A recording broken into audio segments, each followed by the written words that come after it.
lids are, because this is, well, I'm just gonna speak, okay? So this is it. So you know how those lids on the Starbucks cups, they're white, right?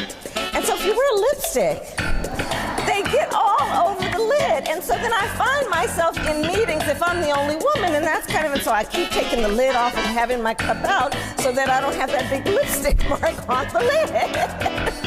So I said, can we do something about the color of the lid?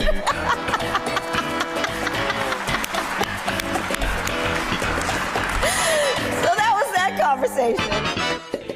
Hey, Barack, do you think that's really her audition tape? Yeah, I do. Also, I think she just gave us the stink eye. So let's keep cutting up and have a good time. Jimmy would have wanted it that way. Well, he did vote for her. And live from Times Square is the Kevin Show.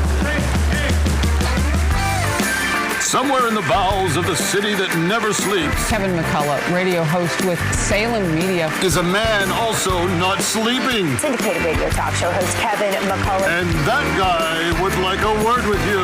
Many of you know him as Vostradamus. Of course that Kevin show is going to be great. The only thing that could be greater, of course, would be that Donald show. We don't have that, so we have that Kevin show.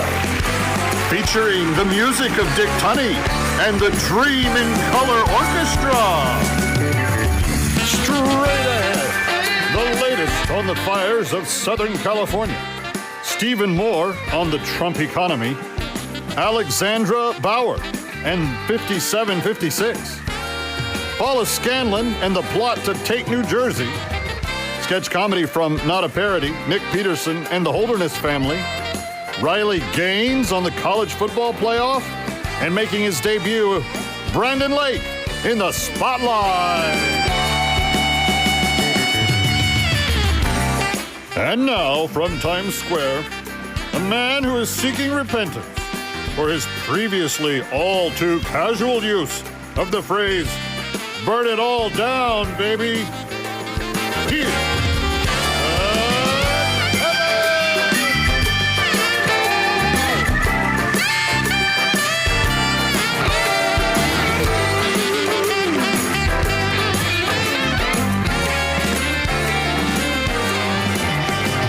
Thank you, Dave. I just don't know that I have the bandwidth to deal with your positions tonight. It's too much. California is a disaster of historic proportion. And my lovely bride and many friends have many other friends and family members. And I have friends and family members, and it's a disaster of epic proportion.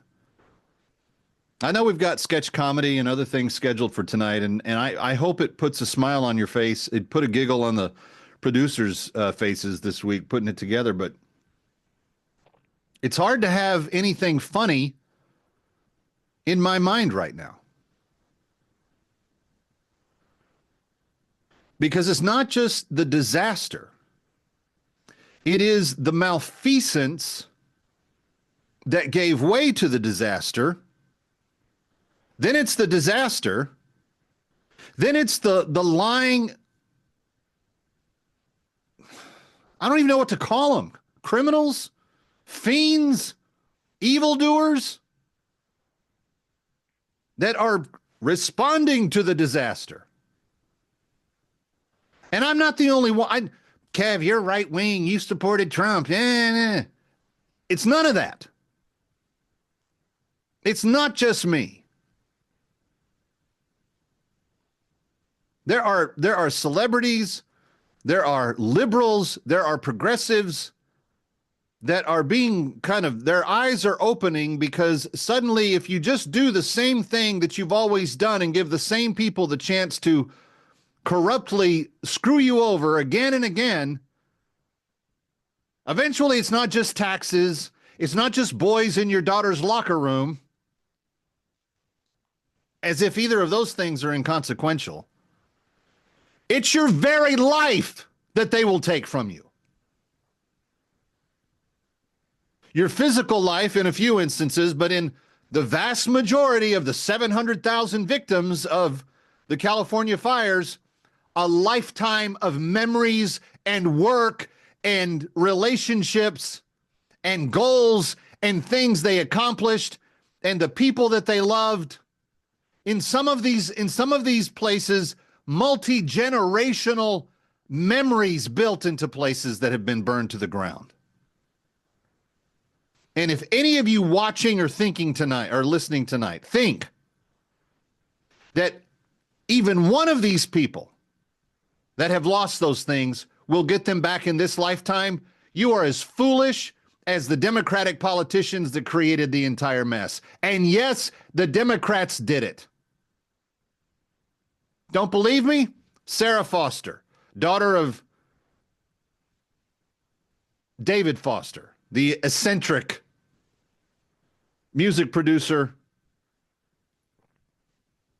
Highest taxes, hydrants empty, vegetation overgrown, brush not cleared, reservoirs empty, drug addicts getting needles, homeless getting services, migrants getting let in, terrorists probably planning. That's why when you see things like this from Barack Obama, he and Michelle want people to know that they're thinking about them. A lot of good those thoughts are doing, Mr. Obama. Your policies did this. Your policies, Gavin Newsom's policies, Karen Bass's policies, which basically aren't policies at all. It's just pure pandering to the people that you wanted to vote for you. Oh, don't get this group enraged. They want to protect the smelt. An uneatable, unusable, useless piece of fish. But because we're all worried about the smelt, we're going to take billions of gallons of water that would be better used to send to Southern California where farmers can actually grow things, and the county of Los Angeles can actually have more fresh water on hand to fight these things. I still don't understand how nobody in Southern California has figured out how to attach a water pump to the ocean. At least, if nothing else, just keep the hydrant reservoirs full. Oop, it dipped a little bit. Turn the pump on. Zzz, fill it up.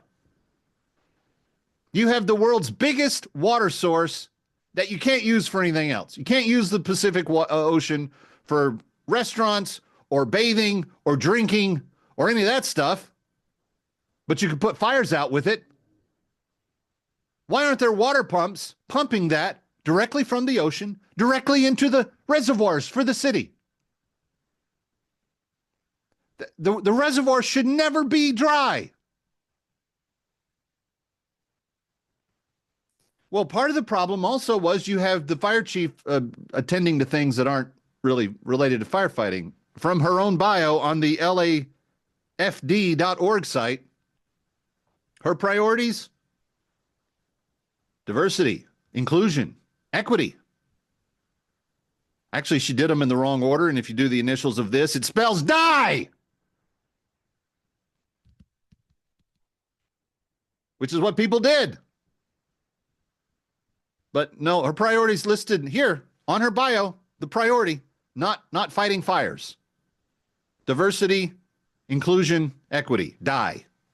She's about DIE. Then, of course, the mayor, the brilliant, genius mayor. Oh, let's cut $18 million right out of the budget. We don't need it. You know what we need it for? We need it to give needles out to drug users and hotel rooms for the migrants and doing all the stuff that we want to do, because we're going to turn all of them into voters and keep us in power forever. Congratulations, California. You voted for what you got. But I'm hoping that more of you will see the light. You know what else is happening? People like me that point out that all of this was avoidable, we're getting criticized. Because we're saying, like we've been saying for years, why did this happen? You know who had enough of it this week? A governor who has been given the business every time a hurricane has hit his state, and his state has survived far better than this fire and Gavin Newsom. Take a look. president to be Is it criticizing. appropriate for people in your industry to try to create division and to try to create narratives anytime these things happen? Now, you're not as interested in doing that because Newsom is a D. If Newsom was a Republican, you guys would go you would have him nailed to the wall for what they're doing over there. And I know we've dealt with it. We just assume in Florida, anytime something happens, it's going to be politicized by the media. So you guys sitting in judgment of Donald Trump, I mean, excuse me, I think your track record of politicizing these things is very, very bad. No. We must not criticize the Democratic elected officials. Trump's a meanie because he said they could have avoided this. When half the state will never get their homes back, ever. Coming right back. Big show.